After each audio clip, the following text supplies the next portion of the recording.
Elon Musk, visionary entrepreneur, the world's richest person, believes there's only one solution to climate change. One man claims to have the key to solving the greatest crisis facing humanity. A simple answer to a complex problem. But is it really that simple? What is Musk not telling us? And could this simple idea be more complicated than it seems? In this video, we dive deep into Musk's bold claim, unraveling the mystery behind the carbon tax and what it really means for the future of our planet. Let's find out. What exactly did Musk say? Musk's endorsement of a carbon tax is not new, notwithstanding his tweet from February 3rd. Actually, the 8-minute video that goes with Musk's tweet uses audio from a speech he gave in December 2015 at the Panthéon-Sorbonne University in Paris. That address was delivered in conjunction with the Paris Agreement, which was produced during the 21st Conference of the Parties to the United Nations Framework Convention on Climate Change, or COP21. Musk appears to have revived his recent message in reaction to the ongoing European farmer demonstrations. Musk tweeted in response to himself saying, "We shouldn't, for example, enforce harsh laws on. We shouldn't, for instance, restrict people's access to air conditioners or impose harsh laws on farmers. Musk and I are in total agreement on not restricting our summertime usage of air conditioning. The message's clear lesson is to urge your lawmakers to impose a charge on carbon dioxide emissions." The longer presentation and the majority of the short film are consistent with traditional economic theory, which holds that in order for the government to internalize the costs of economic activity that impose a cost on others, negative externalities should be taxed. Because of economist Arthur Cecil Pigou, who popularized externality theory in his 1920 book, The Economics of Welfare, economists often refer to these taxes as Pigouvian. So what problem could anyone find in this strategy, especially since thousands of American economists embrace it? It's difficult, just like most simple answers in politics are. Glaring omission. What's the level of the tax? Musk did not disclose the external cost per ton of CO2 emissions. Instead, he stated, "We need to move away from untaxed negative externalities, which are effectively a hidden carbon subsidy of tremendous proportions, $5.3 trillion per year, according to the IMF. We need to move away from this and implement a carbon fee." He is most likely referring to an International Monetary Fund, IMF, working paper from July 2015, which asserts that the lack of a CO2 tax is itself a subsidy. I agree that there is probably an external cost linked with CO2 emissions. But what is it? First, the IMF study does not state what Musk claims. It begins with the following pertinent information. While externality cost accounts for the bulk of the post-tax energy subsidies, at more than 80% in both 2013 and 2015, a detailed examination reveals that about 3/4 of these subsidies are related to local environmental damages, and only about a quarter are due to global warming effect of CO2 emissions. In other words, a carbon price would only address 1/4 of the worldwide hidden carbon subsidy, according to the IMF report. Furthermore, the United States currently has a strong and perhaps overly strict regulatory regime in place to address the identified local environmental damages caused by criterion air pollutants such as sulfur dioxide, nitrogen oxides, and particulate matter, implying that those externalities have been addressed.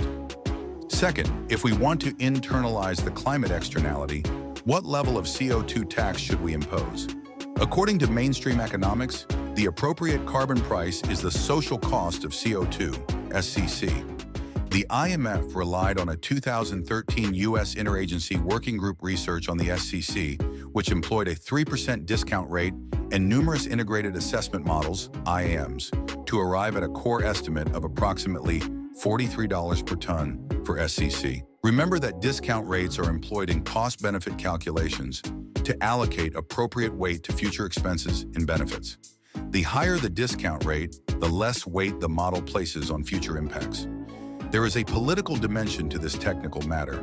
For example, supporters of a low discount rate formerly stated that the discount rate should correspond to lower interest rates, but have since been silent as interest rates have risen. Anyone who chooses any discount rate may be accused of cherry-picking and neglecting significant facts, which is a defining feature of such arbitrary modeling.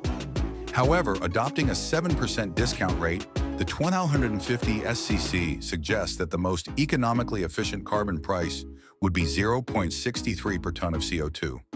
A sum so little would hardly justify a new federal government created to collect it, and it would certainly not propel the world economy to net zero CO2 emissions.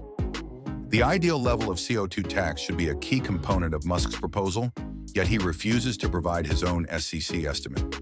Perhaps that is the safest territory, given that the U.S. federal government's estimates of the global SCC have ranged from $43 per ton under President Barack Obama 3% discount rate to $16 or $9 per ton under President Donald Trump 7% discount rate to $53.63 per ton Trump 3% discount rate to $190 per ton under President Biden 2% discount rate.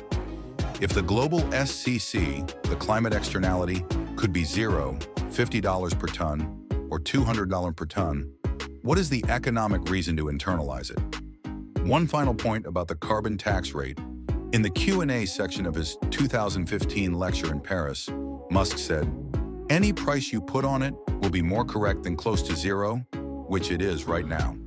In his defense, perhaps he meant any politically possible carbon price, which would most certainly be very low. The most recent research shows that just 38% of Americans are prepared to pay a monthly carbon charge of $1. However, taking Musk literally, it is simple to envisage a CO2 tax that is less than zero.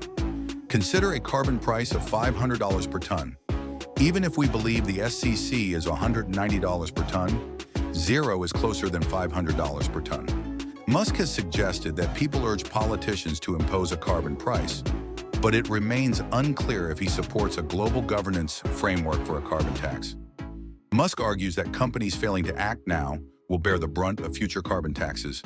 However, this overlooks how energy price increases, such as a $190 per ton CO2 tax, which could raise gas prices by 1.71 per gallon, would hurt consumers. Fossil fuel companies' support for carbon taxes is puzzling, given they are supposed to be the most affected. Moreover, challenges exist in measuring emissions in consumer goods, and a carbon tax might struggle to align with net zero goals, a critical issue Musk doesn't fully address. Climate change is one of the greatest challenges we face, and while there are many ideas out there, no single solution can fix everything, despite what some may say. Thanks for watching.